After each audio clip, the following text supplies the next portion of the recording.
Okay, welcome to the Broke Actors Podcast. Today we have Gary Imhoff, who I like to refer to as the living legend. He is my acting teacher and mentor, and I'm so happy to welcome here today. Thank you for coming, Gary. My pleasure. Nice to be here. Okay, so we'll get right into it. Can you tell us how you were introduced into the world of acting? Wow. Well, I'll tell you, I don't know exactly how I was introduced to the world of acting because I produced a play on the doorstep when I was 4. Okay. So I wanted to act that early. I come from a family of artists. None of them are actors. My father was a musician before World War II. My mother was a USO singer. So I certainly was familiar with the arts. But oddly enough, my best friend's mother was the star of the community theater in town. Now, I don't know if that's what led me into acting or if I just naturally came to it. I probably was born to be an actor. Okay. I'm told that in a family reunion at the age of 3, I sat in the salad bowl because it was in the center of the buffet. So I apparently have wanted to be a part of the center of the stage for my whole life. So there you go. When I was in 5th grade, I starred in the Mikado, an operetta, Gilbert Sullivan operetta, and the high school did the sets and the costumes, and I thought, this is what I want to do my whole life. So that's when I consciously knew I wanted to be an actor. Okay. What point did you take the steps into going into having an acting career?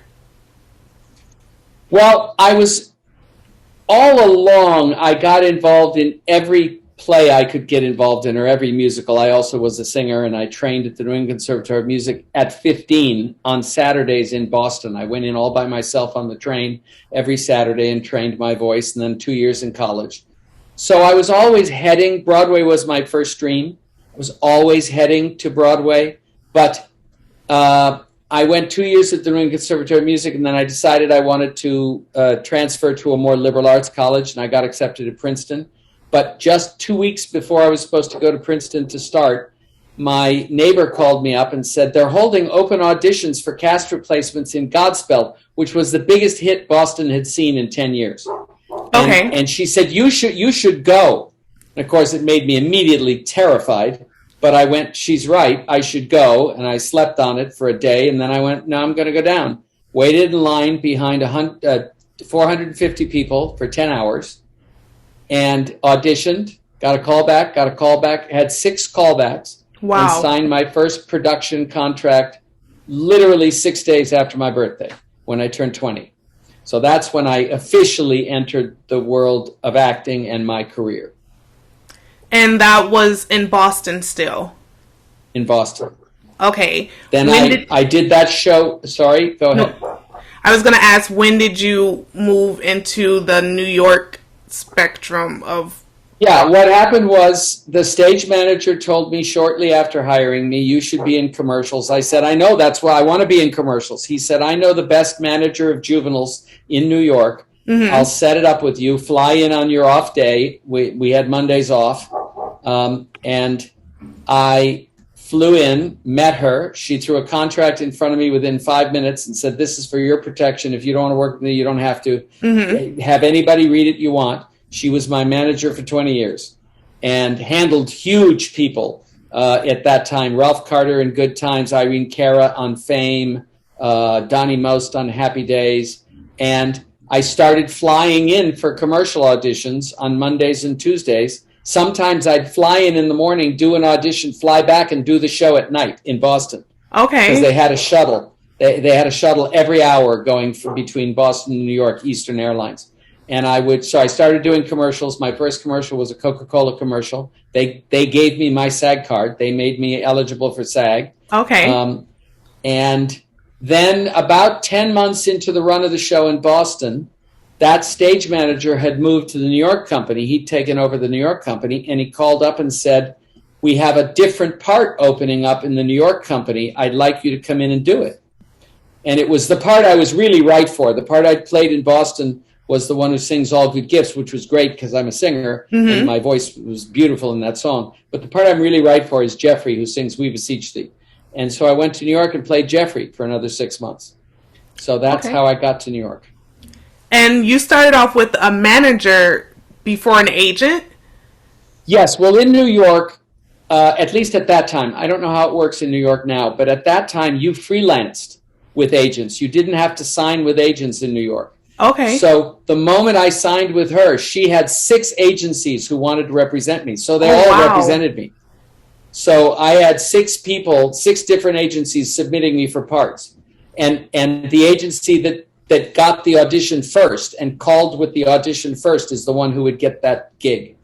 And so I freelanced for all the years I was in New York. Now, is that kind of the same as what they consider hip pocketing when you have that many people? Nope, it's completely different. That's the way they worked in those days. I'm sure they signed clients too, but with this manager, and it seemed like agents were much more open to freelancing. So you could be represented by more than one agency because you weren't signed by them. There wasn't an exclusive deal. Okay. So for my entire time in New York, I freelanced. The moment I came to LA, I signed with an agent because LA worked differently than New York. It may be different now. This is decades ago. So, but that's the way it worked then. One job I would be represented by Susan Smith. Another job I'd be represented by Mort Schwartz. Another job I'd be represented by somebody else. So how did the process, how long were you on Broadway before you decided to switch into film and television? I worked in New York for about 4.5. Well, no, that's not true. Hang on. I hit New York at the age of 20, May of my 20th year. And I'm a fairly small town guy. I was raised in a small town outside of Boston, although I was now a city guy because I lived in Boston when I did the show, and I loved Boston. I lived there when I was at the conservatory. But I was a pretty small town guy. New York hit me hard. Living in New York alone was a little tough. Yes. And I always had this battle between academics and art. In fact, I had an English teacher. I was the salutatorian in my graduating class. I was the highest ranking male, second highest ranking out of all the students. And my best friend was the highest ranking female. She beat me by a few points. And my English teacher, who I really admired, she said, "You're wasting your brain going into the arts." And that never left me.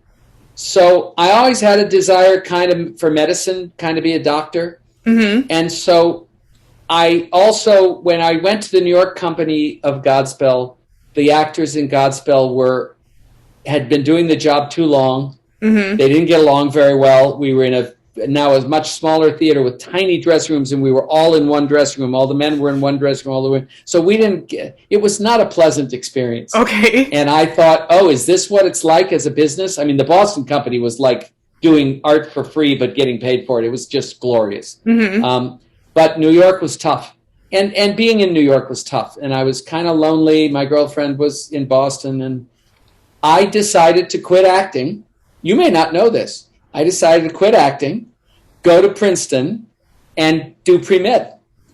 I went to Harvard Summer School. I turned down a Broadway show. I turned down the understudy to Candide on Broadway with Hal Prince to go do Harvard Summer School and then go to Princeton and be pre-med.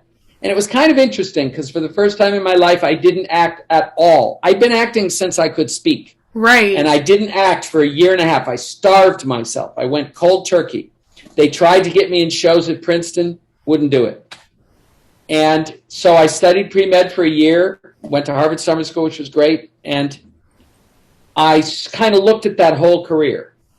And they wangled me, they convinced me at Princeton at the tail end of the year to write and direct and participate in a series of skits about being a student at Princeton. And I wrote a 10-minute comedy monologue about what it was like to be a transfer student at Princeton, which was a little like being a Martian on planet Earth. And I got a standing ovation. The night went incredibly well. I got a standing ovation. I walked off the stage, which was about 4 feet off the ground. My feet never hit the ground. I was floating. And I walked into the pre-medical advisor's office on Monday morning, and he was like a pseudo father to me, and he was saying, you're going to go to Harvard Med School and you're going to have a great career. I walked in and I said, I need to go back. And he said, I know, I was there. He saw it.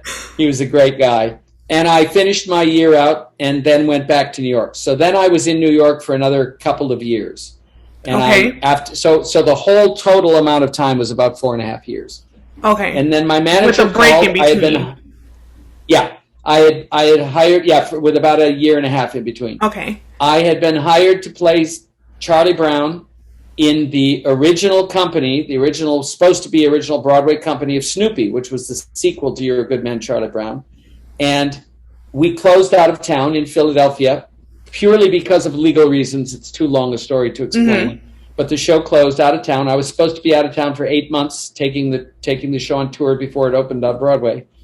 And my manager called. I was breaking up with the girlfriend I thought I was going to marry. My manager called in the midst of all this craziness and said, my client, Donnie Most, just booked Happy Days. He's going to be tied up for 6 years on a series. I need somebody to go out and take his calls because you're kind of like him. I said, you couldn't call me at a better time. I'd love to go try television. I flew out here. I booked the lead in a feature film 4 days off the plane. Wow. And I've never looked back. Although I have gone back to New York to do shows twice. Okay. But I've stayed in Los Angeles ever since and worked in television and film and theater here too. And then done a couple of shows in New York. Now, which was your preferred acting experience, theater or film and television? Like them all. I like them all equally, and they're very different. Right. There's pluses and minuses to each, and I like them all equally. Oddly enough, I like teaching as much as any of them. So I like everything I do. In comparison to those, teaching gives you the same high that you get from performing? I'll tell you why. It's interesting. I never expected it. I didn't even expect to be a teacher. That sort of fell into my lap unexpectedly. Teaching is instant gratification.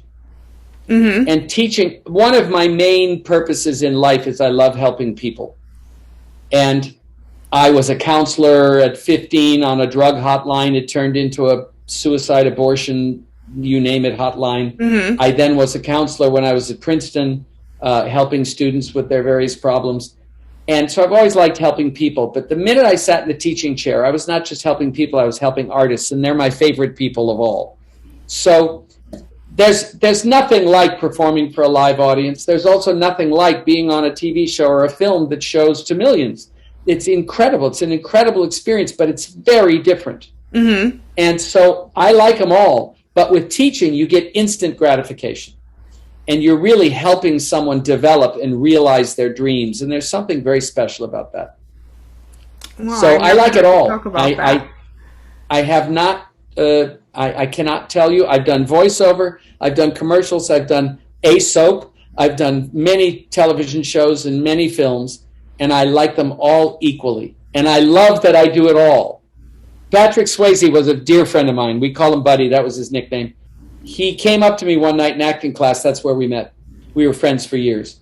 And he put his arm around me and he said, motion pictures. We got to get you in motion pictures. And I walked away and I didn't feel very good. He was a very strong personality.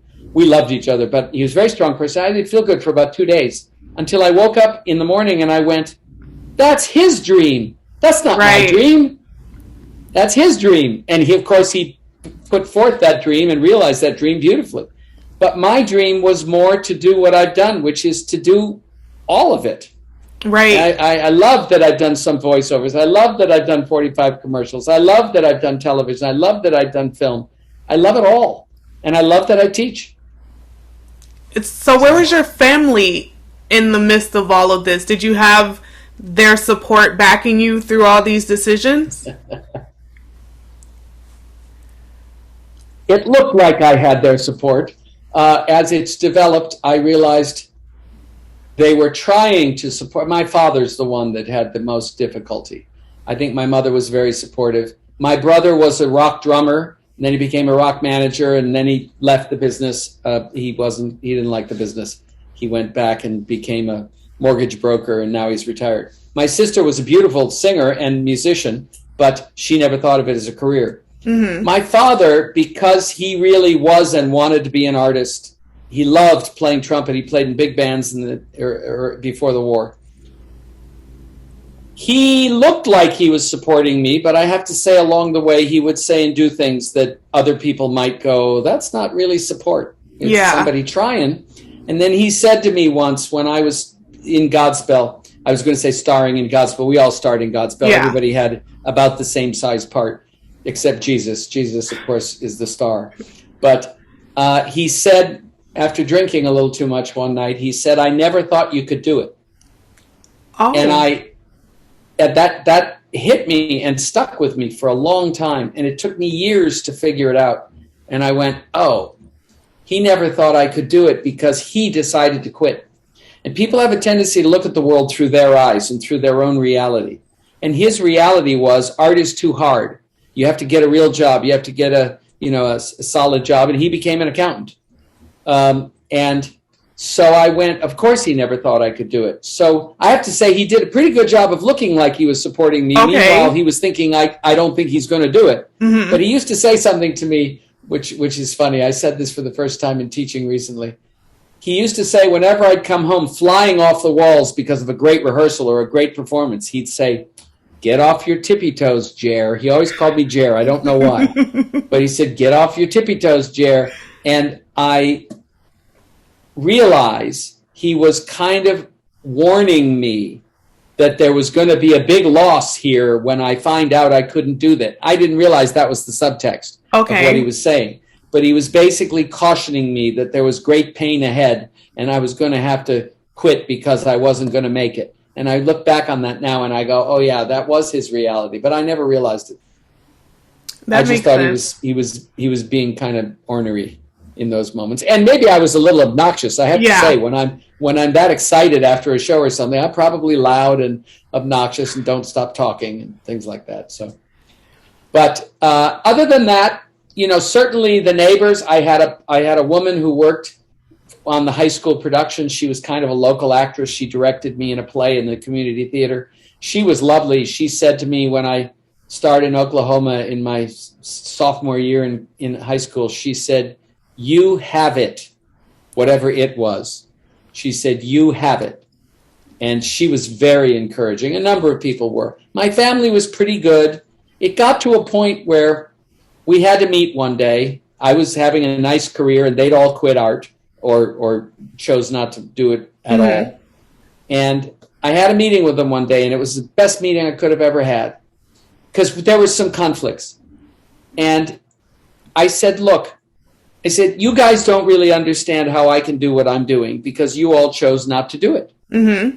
I said, but I got to be honest with you. I don't know how you do what you do. I couldn't do a 9-to-5 job if people paid me $1 bajillion, which was one of the reasons I stopped going towards medicine. It's not a 9-to-5 job, but it's a regular kind of job. I said, I'm a creature of the theater. I'm a creature of television and film. I said, how about we all just understand that we don't understand each other? Mm-hmm. Let's just accept it. You're never going to understand how I do what I do because you've chosen a different lifestyle, and I'm not going to understand how you do what you do because I've chosen a different lifestyle from you. And we got along way better after that. Way better.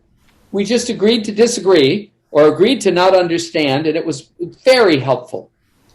I think that's something with most actors and their families, which for me ends up making you need to find a mentor of sorts who can understand what you're working towards. So where did you get yours from? How did you find a mentor that would help push you in that way where it was lacking in your family?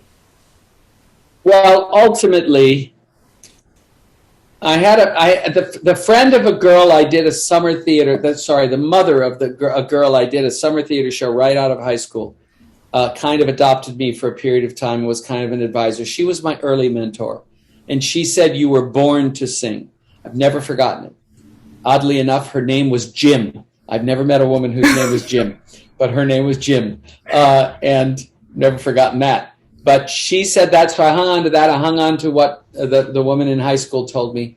But then really, That's not true. I had a mentor in New York who became my private teacher for a short period of time, Stephen Rosenfield, who was a Stanford graduate and a director, and he directed me in a production. But really, my mentor ultimately was Milton Katselas, who is the man I studied with for 27 years at the Beverly Hills Playhouse. And how did you get introduced to the Beverly Hills Playhouse? Oddly enough, I did that movie that I booked 4 days off the plane. We went to Texas for 6 weeks, 9 weeks, something like that. That was Dennis Quaid's first film, big movie star. And we were all the four leads in the movie. And I love that movie. I'm a huge. I love that movie. I did a scene from that in your class with Jesse. Yeah, that's true. That's funny. Jeffrey Byron and I became very close friends. We were buddies for years, and we kind of went to acting classes together. We did a Meisner class together, and he left that Meisner class earlier than I did. And he called me up one day and he said, "Hey, I found this place called the Beverly Hills Playhouse with Milton Katselas. I think he might be the right fit." And I went over there, and it was magnificent. In those days, Milton was kind of the premier teacher in Los Angeles. Mm-hmm. And Milton was responsible for helping Patrick Swayze, Michelle Pfeiffer, Tom Selleck. A lot of people came out of that studio. And it was a really passionate, hot place to be when I went there. And so he really became my mentor. And he's the reason I'm a teacher. I would not be a teacher without his help and instruction. How long were you studying there? I studied there for 27 years. Okay, so I taught for 20. You taught 20 there and studied 7? Taught for 20 years. No, I studied 27 years. I studied while I was teaching. Okay. I was in the master class. I was in the evening advanced class, and then as I became more and more of a teacher, I moved to the master class on Saturdays. Okay. But yeah, I studied with him for 27 years. At what point or if any, do you think is there a point where someone should move out of studying, or should you always be in acting class and honing your craft? I should, as a teacher, say you should always be in acting class, but I can't say that. Okay. I think it's really up to each individual. My goal, I joke that I want to teach myself out of business with each student. Mm-hmm. I have a very strong and passionate goal to help people become able to evaluate their own work. That's a passion. That was not Milton's passion, but that was my passion when I went off on my own. But I do think that some of those people will come back as they hit new problems in the industry, and I really think that's the way it should be.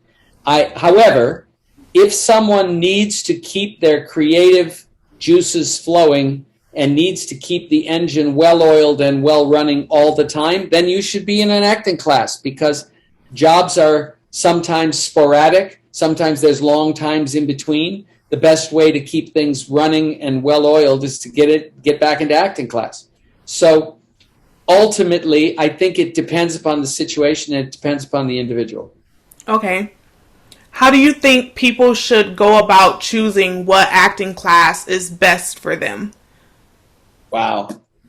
That's a really good question. I'm going to say something, and it probably doesn't apply to me. Okay. Because I think if people come to my class, they're going to like me. Don't pick the teacher you like the most in terms of personality. Pick the teacher that you think is going to be the most effective with you. And sometimes people like someone and they go, "Oh, he'll be a good teacher." Well, that teacher might not push you enough or something like that. Mm-hmm. By the same token, I also, I don't know how much time you have. No, we got time. There are two different styles of training. Okay. In anything. 2 different styles of training in sports, 2 different styles of training in acting, 2 different styles of training in dance, 2 different styles of training in music. And the styles are the tough love teacher, or not even tough love, the tough taskmaster who pushes and pushes and pushes. And sports coaching, there's a lot of those. And then there's the softer, kinder, gentler ones who are more supportive and not quite so abrasive. Mm-hmm. I trained on the first type. Part of the reason I left was that wasn't really my style. My style is the second part. I decided that an artist at least needs the safest place in the world to be. And if that was the way, then I could no longer berate them and hand them their head if they didn't act well. And I couldn't talk about bad and wrong. I wanted to support. But that's my style. Mm-hmm. I would say to people, there is a danger in the other style. And the danger is this. Unfortunately, most artists have a certain level of insecurity and a certain level of self-criticism and self-invalidation. And if you study with some of those tough taskmasters, sometimes they'll say to you, oh, you're a terrible actor. Thank God you found me. I'll save you. That's a good business model. But the problem is, and a lot of students go, oh, they see me. They understand. But they don't understand. What they understand is what the actor's telling themselves, which is their own negative voices or their own self-invalidation. And it can look like the teacher gets you because the teacher says what you're hearing. Yep. But I find the opposite is true, that a lot of those actors are better than they think. And what they need is to be told that. Now, this is not an easy way to teach because sometimes I'll tell somebody what they just did was pretty good and why, and they'll look like I'm speaking Swahili. Right. And sometimes I'll joke with them and I'll say, no, I'm just kidding. You really sucked. And they'll get a big grin on their face because that aligns with what they're hearing. That aligns with what they think is their own reality. The truth is, what a student brought me once, a quote, and neither of us know who originated this quote, but it's so true, which is believe your beliefs and doubt your doubts. But what we do is we believe our doubts and we doubt our beliefs. Mm-hmm. You understand? We believe Absolutely. that, oh, maybe I'm not good enough. Maybe I shouldn't be an actor. Maybe I should go back. Maybe like that English teacher, I should not waste my brain, in art. And that I find, if you really want to help artists, you want to help them believe their beliefs and doubt their doubts. And you're going to have to talk to them about, most of them are better than they think. Some aren't. Some actors have false pride and a too big than real sense of themselves. Those people you have to teach differently. But most artists I have found are better than they think. And so what you're working on is getting them to understand what gifts they have, and then getting them to understand where the weak spots are and how to strengthen them. It sounds like what is considered imposter syndrome that most actors suffer from. Is that something you suffered from yourself when it comes to your art, or were you always pretty confident in your ability? In the early part of my career, in fact, my agent, the best agent I ever had, his name was Jack Fields. He was one of the founding partners of Paradigm later, which is now William Morris Paradigm. He said to me, I was working a lot, and we had a great partnership. But he said, I think I believe in you more than you do. It took me many years to understand he was absolutely correct. And I think that held me back. One of the biggest problems with actors and their careers is their attitude about their own work and their belief in themselves, or lack of same. And so in fact, talk about imposter syndrome. This didn't affect her in terms of making her career, but Julia Roberts went on The Tonight Show, and one night at the height of her career, where she'd just done Pretty Woman, she was a big star, and she said, every day I wake up, I think the world is going to discover my secret. And Johnny Carson said, well, what's your secret? She said that I can't act. And I went, wow, that's fascinating. This woman who can write her own ticket at this point has that problem. But for some reason, Julia Roberts didn't let it get in the way of her getting on with her career. She somehow was able to compartmentalize, put that off on the side, and not be run by it. The phenomenon that I see too often is you'll see sometimes actors in an acting class who are more talented than the actor you saw on the show the night before. And you go, why aren't they working, but the actor last night is? It's their attitude. It's that they think they're an imposter or they don't think they're good or whatever. And the actor who worked last night, either like Julia Roberts, puts that aside or doesn't have as much of it. Mm-hmm. So there you go. When you talk about how all these different aspects in the acting industry has filled you just as much as one another, Mm-hmm. is acting and teaching your only passions, or have you gotten into writing and directing as well? Well, I've gotten into directing, directing plays at least. I haven't directed a film yet, but I won 5 Best Director awards for the plays that I've directed in Los Angeles. You didn't know that? I did not. That's why that's why I call you Living Legend. I knew it was more than what I knew. Yeah, I did some I'm very pleased with the work that I did. And oddly enough, directing was a very easy transition. It wasn't even a transition because I studied with it. Milton Katselas was a director, and he taught from a directing perspective. So really, so I'd been directing for 20 years when I started directing because I'd been teaching for 20 years. The only thing I needed to now do was increase my vision and understand that I wasn't just responsible for these actors in this scene. I was now responsible for the whole production, the concept, the look, the whole tone of the piece, etc. But that was a pretty easy transition for me because I love directing. So yeah, I've done directing, and I'm kind of passionate about everything that I do, even my hobbies and my life and my family and all of that. I'm just kind of a passionate person. I learned the term home art from you.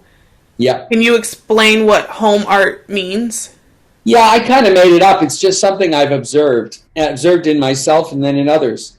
Home art is the first art you started in your life, the one you were drawn to first. Mm-hmm. So like I have a dancer choreographer in the musical artist class, Katie, you know Katie. Mm-hmm. And Katie's home art is dance, clearly.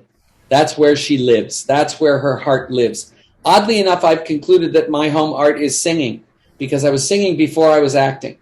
And my mother was a USO singer, former, and she's had a little, I call it a paint-by-number organ, where the keys were numbered and you sort of play by the numbers and the chords are buttons and things on the side. I was singing songs with her at the age of 3, 3.5, 4, and I sang first.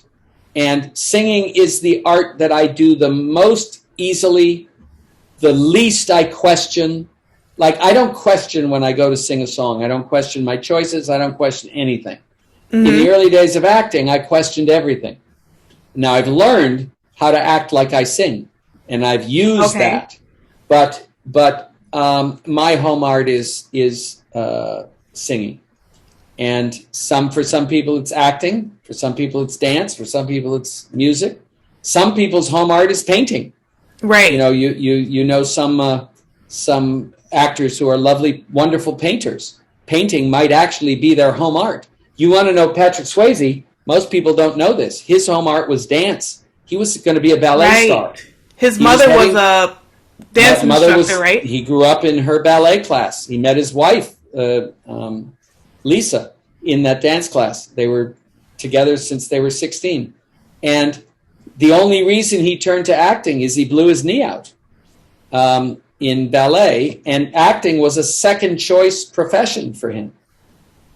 But ballet, I helped him. He had a passion piece called Without a Word, which was all about dance and all about their life in dance. And they eventually made it into a movie. I actually haven't seen it, but they did it as a theatrical show. Mm-hmm. And that his passion truly lived in the world of dance. He and she both danced in some musical pieces I put together for a one-man show once many decades ago. But his home art was dance, clearly.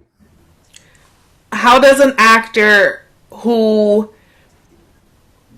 doesn't necessarily, their home art may be acting, but to increase their opportunities, they move into another art form like writing? How do you suggest they marry them all together where they don't lose their home art, but they combine it with other areas? That's exactly the question I was hoping you were going to ask, because I was going to mention it if you didn't. the second point, and the point of home art, even thinking about home art, is if you don't keep your foot in the door of the home art, all of your other arts will suffer. So if I don't sing, and this is my theory, this is my observed, this is based on my observations of myself and others. If I don't sing occasionally, no matter how much I'm acting or teaching or directing or doing whatever, if I don't sing from time to time, I kind of begin to shrink. I kind of begin to withdraw. I'm not as effective in all of the other arts. So I know I have to sing every once in a while, and I can feel it. Oddly enough, my father, who was the trumpet player, would still go up and play the trumpet every 6 weeks in the bedroom on Sunday. And you'd hear these melancholy sounds coming out of this instrument. So he kind of kept his hand in his home art also. But so a dancer needs to dance from time to time, doesn't have to focus on it, doesn't have to be the focus, but you got to keep in touch. And all of your other arts and all of your life will flourish if you do. And it won't be quite as good if you don't. That makes perfect sense. Yeah. Of putting them together. When an actor is beginning to start to take steps in getting booked on different projects, whatever projects they may be, at what point does it become necessary to start turning things down or saying that doesn't best serve me in my career? Is there a point where an actor should take anything that comes to them, or is that a choice they're able to make right off? Well, again, I hate to give you a kind of non-answer. It depends upon the person. Okay. Nancy Walker, who became famous as Rosie, the waitress in the Bounty paper towel commercials in the 80s. Okay. And then later she went on to play the housekeeper in Macmillan and Wife with Rock Hudson and many other things. She had a lovely career. She said, don't turn anything down. That was her career motto. And that's how she got where she got. And had she turned down Rosie, the Bounty paper towel waitress, she probably never would have become the known actor and working actor that she was. So for her, that was the best way to do it. I would say certainly in the beginning of your career, don't turn anything down. Okay. I mean, now, if you get offered a porn movie or something, right, then it's up to you. Although there's a rumor that Scorsese's first movie was a porn movie. I don't know whether that's true or not. But so it's kind of up to you. But I have run into actors. I ran into an actor once in my classes many years ago who said to me, I got offered a part. I said, great. She said, but I'm going to turn it down. And I said, why? She said, it's part of a hooker. I said, that's great. Why are you turning it down? She said, I don't want to get typecast as hookers. I said, get cast before you're worried about being typecast, for God's sakes. Now, if you've played 5 hookers and now somebody's offering you a 6th hooker, maybe that's time to turn down the hookers so that people don't think that's the only thing you can play. But get cast. So in the early part of your career, don't turn anything down. You never know. I got to tell you a quick example of this. Todd Holland is his name. There was a student of film at USC, and his name was Todd Holland. And my friend at the time and my music director at the time for when I sang was a man named Stacy Weidlitz. And Stacy wanted to be a film composer. Mm-hmm. And he would scour the trades for ads for short films or student films or whatever. And Todd Holland had a film he'd been working on for 3 years. It was called Chicken Thing. I remember the specifics of this story. And he met with Todd Holland, and it was all about this boy's dream or not of how his bureau turns into this chicken monster and scares the heck out of him. And so Stacy talked with Todd, and Todd had a budget for the entire score for the movie of $900. And Stacy said, okay. He said, I want to do this. He said, but take the $900, put it into getting a good studio and good equipment and all that, and I'll work for free. So he did the music, which he'd done for other films. And this film became the talk of the town. because Spielberg got a hold of it, and all kinds of people saw this film. And Todd Holland was now the new hot young director out of USC, and Spielberg took him under his wing and kind of became his mentor, all because of this film. But because that happened, Stacy now got hired to do film scores, because he scored that film, which became the hot short film in Hollywood that particular year, that particular season. So you never know who you're going to work with. You never know that, some little job that you think is going to be nothing, all of a sudden it's up for an Academy Award as a short, or it's up for, or somebody who works it now is the new director at NBC or something. Mm-hmm. You just never know. So in the early days, don't turn anything down. That would be my advice. If you're not turning things down, should you still be focusing on your casting type? Or since you're taking whatever comes to you, do you set your typecasting aside and whatever someone takes you for is what you focus on? Well, most of what comes to you is going to be your casting type. Let's be honest. That's the way people cast. They're unlikely to reach that far outside of your casting type because, first of all, they looked at your picture and you look like the character or like somebody who could be the character. Then you auditioned and they go, okay, that works. So it's unusual. Most of the actors who play characters started in theater and established them. Gary Oldman in London, Meryl Streep in New York, established themselves as character actors in theater. And then were desired for that ability. But it's very hard to become a character actor in film, one who plays very different characters. Right. But what was your first question? There's something else I want to say, and I just wanted to get back on focus. Typecasting. Sticking to your own. I don't just advise people to go after parts that are their typecasting. I also advise people to go after parts or shows that they're passionate about, because that passion will influence the whole process. People will smell it, they'll feel it, they'll see it, they'll hear it. Write a note and say, maybe I'm not perfect for your show, but I love your show so much and I really want to play on it. That's also a way to administer your career. I wouldn't just do that. I would definitely go after the And who are you writing the note to? Just so people have an understanding of, because this goes into the networking aspect of going into your career. Start with the casting director. If you don't get results from the casting director, go to the producer. You don't get results from the producer, go to the writer. You don't get results from the writer, go to the director. Somebody will hear you. And this is the area that most actors don't fully understand. When actors come to me and they say, I want to go to college and learn acting, I usually say, don't learn acting in college.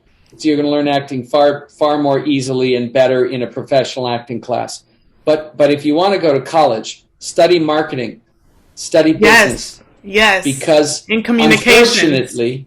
Unfortunately, whether you like it or not, you are the vacuum cleaner salesman and you are the vacuum. So you want to know how to push a product, because you are the product you're pushing. Right. And it's particularly hard when you are the product. So get your tools, get your administrative tools. You don't have to go to college to get administrative tools, but this is one of the biggest areas where actors fall down. Is they think, I just need to get an agent and then they'll do it. In fact, there's a story, quickly. No, it's up to you all the way along in your career. It's up to you to be the chairman of the board of your organization all the way along, and you can't just rely on an agent to do it. I did that much to my own. I could have been even more successful had I understood what I understand now. My manager was in the vice president of William Morris's office one day, years ago, and he was on the phone. She was waiting for their meeting, and he was on the phone. He's saying, look, I just can't get you in on this project. I've done everything I know how to. Look, I've got somebody in my office. I can't get you on this project. I'm sorry. I've done everything I know how to do. Okay, goodbye. And she said, wow, young actors, huh? He said, young actors, that's Al Pacino. And Al Pacino was a star. And he was working his agent, pushing his agent. And I can guarantee you, if Al Pacino couldn't get his agent to get a reading, Al Pacino went to the producer or the director or the star of the movie and found a way in if he could. Al Pacino understood that. And I think that's part of what has gone to making him the star that he is he knows how to work his own career. And advocate for himself. Correct. Exactly. In the end, no one is going to advocate as passionately as you do or can, because you're the one who knows what you have to offer. Absolutely. So, what practices would you suggest to a new actor, or even someone coming back or who's been doing it a while without getting much result? What would your first 5 steps be that they focused on more to get a startup? Okay. My first answer is going to be very self-serving. You want to make sure that the machinery, the acting machinery, whether you're starting out or you're coming back, is running very smoothly and is well-oiled. So get yourself in a class. Mm-hmm. Just so I don't be completely self-serving, you don't want to join a class, get a couple of actors together and do scenes. Mm-hmm. Do scenes on your own. Get your chops back in shape, or get them in shape for the first time. Once you feel confident enough to reach out for work, and that shouldn't take that long, mm-hmm. because the early work is going to be the doctor who comes in and says 2 lines, or the student who is sitting in the back of the room and maybe has a line or 2. So we're not talking about starring roles in the beginning of a career. We're talking about little things, and most people can handle that pretty easily. Now you want to talk about administering your career. Now you want to.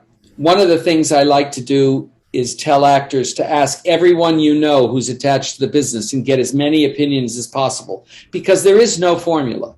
There is. You talk to Kevin Costner about how he got his start. It's going to be very different than how I got my start. It's going to be very different than how somebody else got their start. Mm-hmm. There is no formula. If there was, someone would have written it. Everyone would be following it, and they would own, Texas. So that hasn't happened because there is no formula. But I would ask everybody, and then you kind of want to get your own sense of what seems right for you. Mm-hmm. Because what seems right for you will be right for you, even though it may not be right for somebody else. And then work. Make it your job to administer your career. Whether you're starting out on these casting websites and doing essentially non-union work, whether it's working on getting vouchers so that you can become SAG eligible because one of your dreams is to be in SAG and be on that level. But make it a job. Work 1 hour a day, 2 hours a day, increase it. I think your working on your career should be almost as important as working on your art. And I think most people don't understand that because they've been hypnotized by the e-entertainment and all the different, gossip shows or news mm-hmm. shows about our business, where you think people just get discovered. Right. Because they love that story. They love that story. Overnight success story. Yeah. Yeah, Barbra Streisand was an overnight success on Broadway in Funny Girl. No, she wasn't. She'd been working since 14 at the club La Mama, I think it was, downtown, or one of the clubs. She'd been working on her voice and her act and her singing, and she was also in a Broadway show that was a failure called I Can Get It For You Wholesale. So she wasn't an overnight success. Very few people are overnight successes. I remember once, to tell you, even our industry likes it. I was starring in a television pilot with Milton Berle. Now, most of your audience isn't even going to know who that was, but he was a stand-up comedian and the first huge television star. He had the first television show on television. Mm-hmm. It was called the Milton Berle Comedy Hour or something, whatever it was called. And I worked with Milton Berle. I was starring opposite him, and our director was Jackie Cooper, who was a very famous actor and now director. And Jackie called me over, and I'd been an actor now on Broadway, in television and film for how old was I? Probably 15 years, something like that. And he called me over and he said, "Hey, kid," he called me kid because he was much older. said, "Hey, kid, you had a series? You been in the lead in a series yet?" I said, "No, I haven't actually. I've done a couple pilots, but they may have aired, but they didn't sell." And he said, "Good, because people like to think they discovered you." And I thought, what a joke. I've been in the business for 15 years. Now I'm going to be discovered.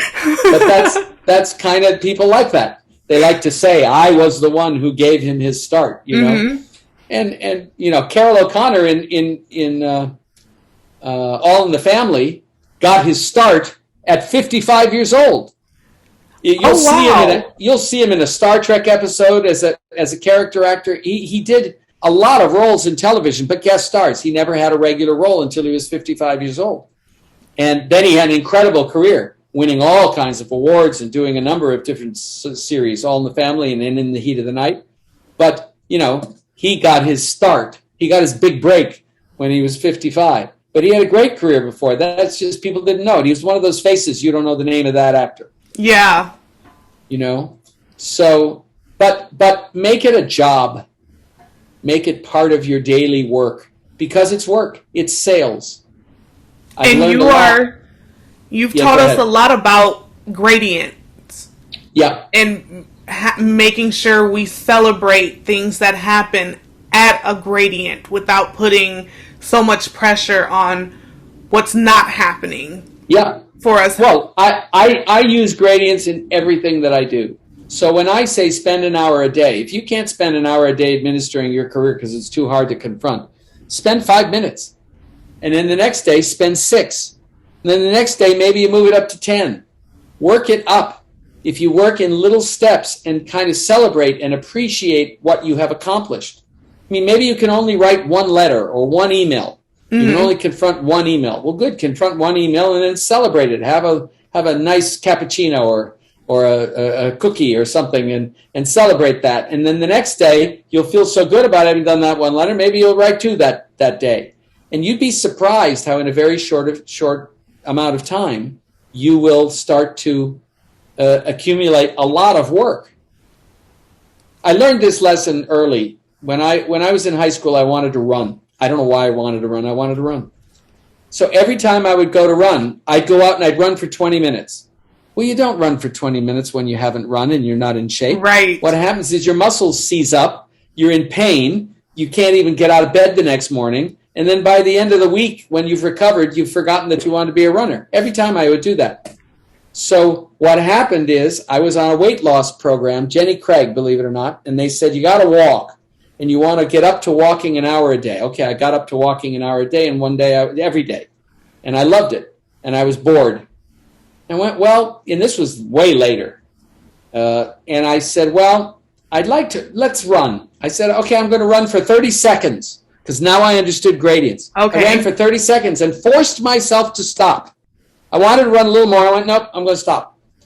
So I came the next day, and of course I was in great shape because I walked for an hour, so 30 seconds of running didn't do anything to me. So I said, today I'm going to run a minute. So I ran a minute. Then I ran a minute and a half. Then 2 minutes. Then one day I felt I'm a little tired today. I'm only going to run 2 minutes again. So I ran 2 minutes. Within a year, I ran a marathon. Within a year? Within a year, I ran a marathon. By the time I was up to running a half hour, I went, oh, maybe I should run a marathon. I've always wanted to. And so I read a book about marathon training, and the book happened to be a way to run a marathon without ever fully running a marathon before the marathon you run. You get up to 22-mile runs, a couple of them. And I ran a marathon, and for my age bracket, I had an incredible time. I ran it in 3 hours and 58 minutes, which for my age bracket was really good. And I did that all by adding 30 seconds a day of running. And then eventually I added a minute or 2 or whatever. I just took it on a gradient where I knew my body could handle it. Gradients are very important in everything you do. While working on a gradient, how do you handle dry spells that everyone can fall into, especially when you're starting out and you're new and none of the casting directors really know who you are yet, and you're trying to build a rapport with them or with your new agents? How do you navigate those dry spells where you're almost getting there but never quite hitting the finish line? Well, I had it I came back from shooting this movie with Dennis Quaid, thinking I was now a guaranteed star, and I didn't get a job for 9 months, not even a commercial. And I was booking a lot of commercials, and I didn't even book a commercial. It was the hardest period of my life. So I learned a few lessons. One is keep creating. It's very important to keep creating. That was when I was looking for acting classes, to keep my juices flowing, to keep feeling like I'm producing, even though I'm not necessarily producing in the business. And that's actually when I found Milton's class. Second thing is, which I didn't know then, is keep outflowing. Keep outflowing communications. Keep outflowing energy in the direction of what you want to accomplish. Write letters. Send posts on social media. Post a YouTube video or a YouTube, talk or conversation or whatever. Keep producing things and keep making outreach in the direction of your jobs. Because the one thing, and I find this even with my acting classes, if my acting classes get a little stale in terms of new people coming and that kind of thing, all I have to do is send out a constant contact email. And sometimes not in response to the constant contact email, things will come in. People will start to reach. It's an amazing thing. And I have this concept to explain the metaphysics of it. If you have a bowl of water and it's full, and you want to pour more water into it, it's not going to, you can't. You have to spill water out in order for water to be able to be put in that bowl. Well, you have to spill energy out in order for energy to come your way. There's also the physics law of inertia. A body at rest tends to stay at rest, and a body in motion tends to stay at motion. So you want reaches to come in, you've got to make reaches out in any form. Right. Constantly putting yourself out there to receive things back. In one way or another. Even if it's just to, Amy Lieberman, no, that's my other casting friend, Amy Berman, who used to be casting director at HBO, now is big on internet and giving advice to actors and classes and things. One piece of advice I heard her say, I think she's right on the money. She said, don't connect with people in the business on social media to get jobs. She said, connect with people in the business on social media to make social connections and be social with them. They want friends. They want acquaintances. Later on, if something comes up and you now have a free flow of friendship going on in the social media, and maybe you hear about a part, you could say, hey, not that I'm here for that, but I heard about this part, any chance? Then you can use that connection, but you got to make the connection first. You got to make it genuinely person to person.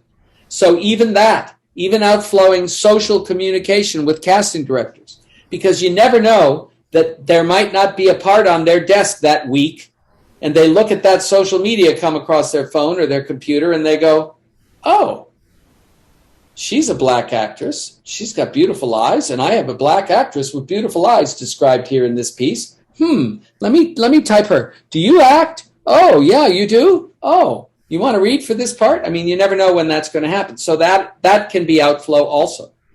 Okay. So how do you communicate to students the importance of not just networking up but across? What do you mean by that exactly? And what I mean by that is not just reaching out to people who are already in the industry. Most people want to show their work or get Steven Spielberg on their projects instead of the filmmaker in class sitting right next to them, who also is in the same realm, but people tend to want to reach up toward the biggest names instead of across to the people who are in their reach. Well, first of all, don't reach to Steven Spielberg until you're damn certain you're ready for him, because that's. I don't think you should fear not being ready too hard, but I also think you should be realistic. Right. So everybody wants to work with Spielberg, but Spielberg doesn't want to work with everybody. So you kind of got to work up to Spielberg on a gradient basis. If somebody has this enormous sense of themselves and they're really right, they are going to be the next star. Okay, reach to Steven. What the hell, But I think you got to work up. The other thing with agents, don't go with ICM if you're a young actor. I know you're hip-pocketed by them, so that's fine. You're in a different category. But you're going to get lost there, and they're going to lose you. Absolutely. And so find an agent that wants your level of talent and then work yourself up from there. But I tell a story that I heard Ivan Reitman say, the director of Ghostbusters and many, many great films. I think also Caddyshack and a number of films. Ivan Reitman and Bill Murray were in class, I think in Second City together. And Ivan Reitman said, I looked around the room and I went, I'm certainly not the most talented performer here, but I know who is. And it was Bill Murray. Mm-hmm. And so he made sure he sat next to Bill Murray every class. And Bill Murray and he struck up a friendship. Now, it's not by accident that friendship blossomed into all these movies, Ghostbusters, Caddyshack, because they helped each other. And they helped each other climb the ladder to success. And it's the same thing, oddly enough, with three directors from USC. It was Spielberg. Oh, I'm going to forget these names now. Spielberg, John Milius, and the director of Back to the Future, whose name I should remember. Oh, God. Sorry, I've forgotten his name. I don't know it either. They've helped each other all along. They've brought projects to each other and said, what do you think of this? And they've helped each other. And you know, usually you think directors are competitive. Mm-hmm. You know what? While you talk, I'm going to look up this director just so I can give the right answer. Robert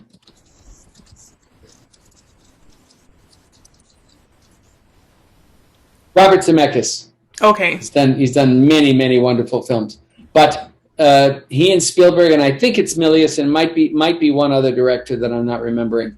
They've helped each other all along in their careers. And I think that's great. I think peer-to-peer help is very, very valuable. And you never know when the person next to you or you is going to become the next it girl or it guy, right. The new thing, the next thing, and you'll help each other. Mm-hmm. Okay, one last question. Yep. If you could prevent another actor or student from making a huge mistake that you feel you've made in your career, what would it be? Wow.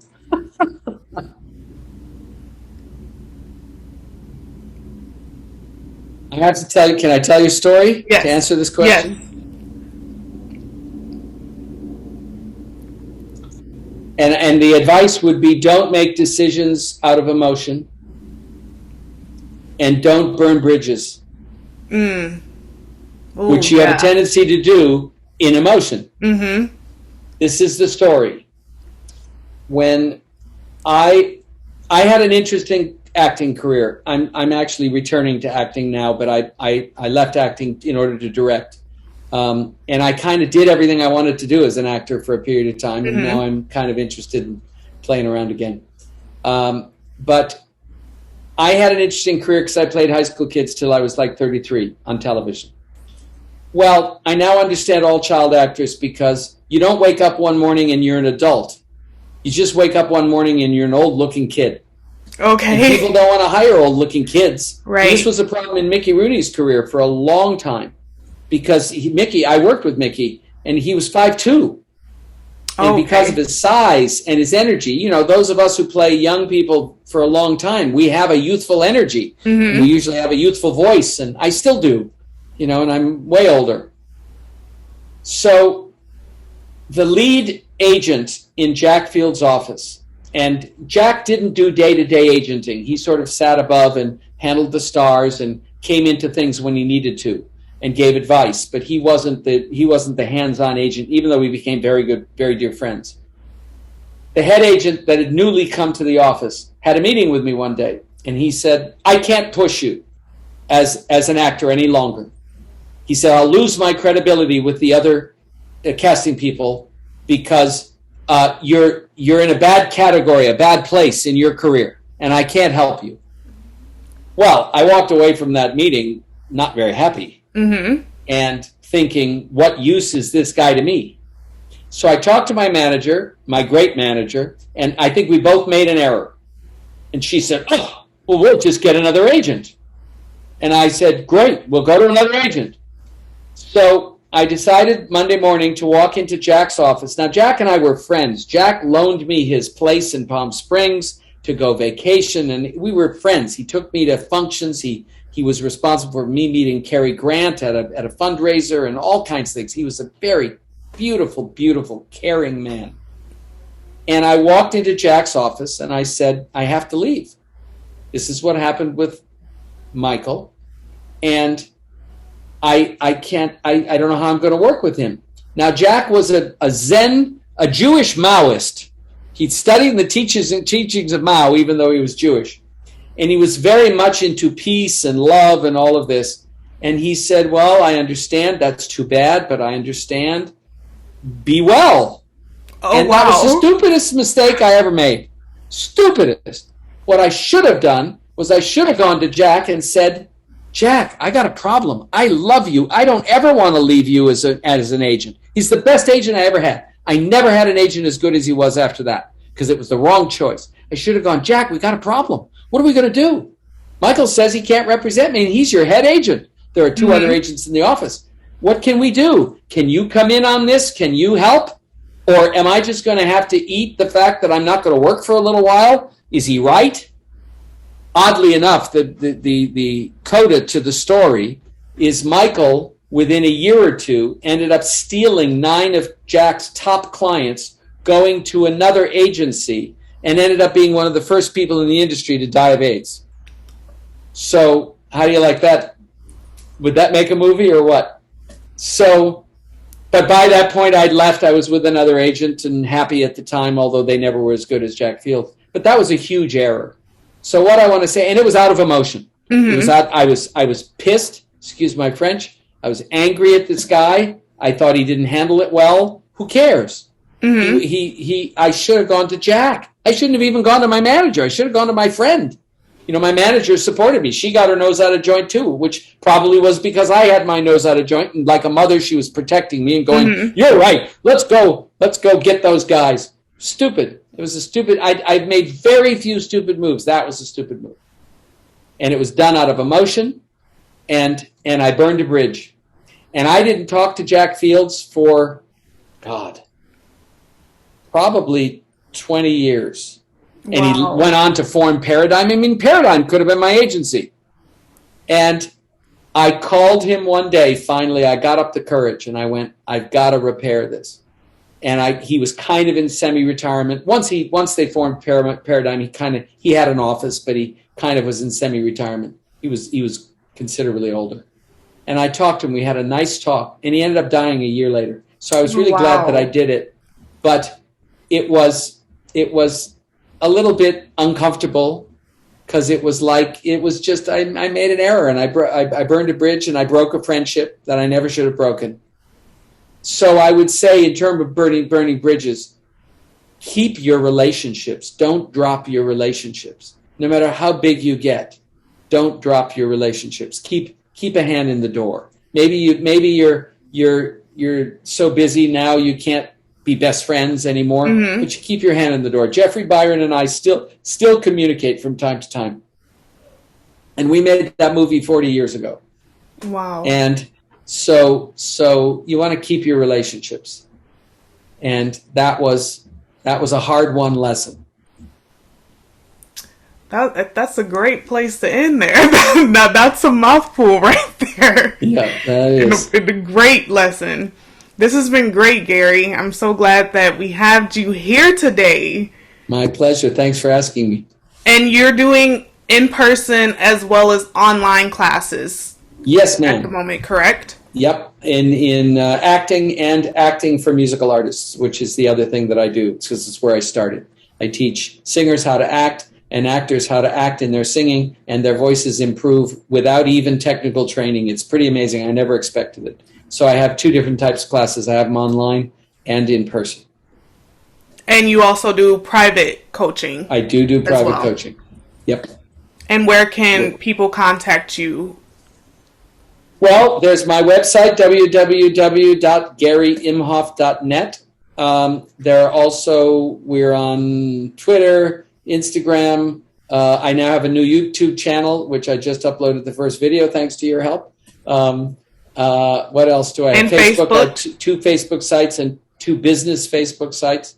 So those are all ways people can contact me. There's a contact on the website. We're redesigning the website. There will be a new launch sometime this year, but this website still works. Just go in the contacts, comes right to my email, and I get in touch with people and we go from there. You can also DM or private message on all of those social sites, and we'll link them to this podcast as well. Easily. And if you DM on Instagram, you get you, because you helped me with my Instagram, because I couldn't confront another social media. You went, I'll do it. I went, okay, good. And I love that you do it, and you do a great job. Thank you. No problem. Okay. Thank you guys for tuning in to this episode. Absolutely.